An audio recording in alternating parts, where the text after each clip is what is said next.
চুঁচুড়া fast track first কোর্টে এটা ঐতিহাসিক আমরা একটা রায় পেয়েছি।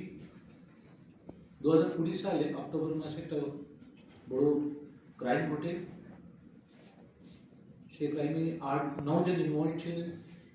তার মধ্যে যে প্রিন্সিপাল অ্যাকিউজ বিশাল দাস এবং তার গ্যাং একজনকে খুন করে সেই মৃতদেহটাকে ছোটা পিস করে ছোটা ভাগে এদিক ওদিক ফেলে দেওয়া হয়েছিল। এটা ডিটেকশন করা যত কষ্ট ছিল অত ডিফিকাল্ট ছিল ইনভেস্টিগেশন করা।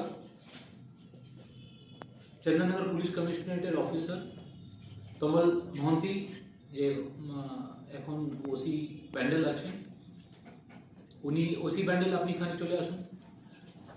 ওসি প্যান্ডেল আছেন, উনি এই ইনভেস্টিগেশনটা শুরু করেন এবং এই পুরো গ্যাংটাকে অ্যারেস্ট করা হয় এবং সেই ডেড বডিটা ডিসমেম্বার্ড ডেড বডিটাকে রিকভার করা হয়। টর্সো আলাদা, ধারটা একদিকে, মাথাটা একদিকে, হাত এবং পা আলাদা আলাদা জায়গায় ফেলে দেওয়া হয়েছিল, সেটা রিকভার করা হলো। রিকভার করার পরে যে ফরেন্সিক এভিডেন্স এবং উইটনেস স্টেটমেন্ট বেসিসে আমরা আজকে এটা ভেরি রেয়ার একটা কনভিকশন পেয়েছি। 9টা আসামের মধ্যে একজনকে অ্যাকুইট করা হয়েছে, 8 জনকে কনভিক্ট করা হয়েছে, আর যে 8 জন যারা সাজা পেয়েছেন ওর মধ্যে 7 জনকে মৃত্যুদণ্ড ঘোষিত করা হয়েছে। একজন যাদেরকে বলি করা হয়েছে উনি রাজসাক্ষী হিসাবে কেসকে হেল্প করেছেন।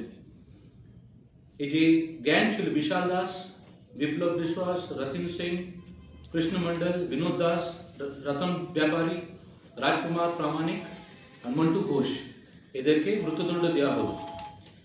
একটা সব থেকে বড় ভূমিকা ছিল মন্টু ঘোষকে 7 ইয়ার্স পানিশমেন্ট দেওয়া হয়েছে, বাদ বাকিদেরকে 7 প্র্যাকটিক্যাল পানিশমেন্ট দেওয়া হয়েছে।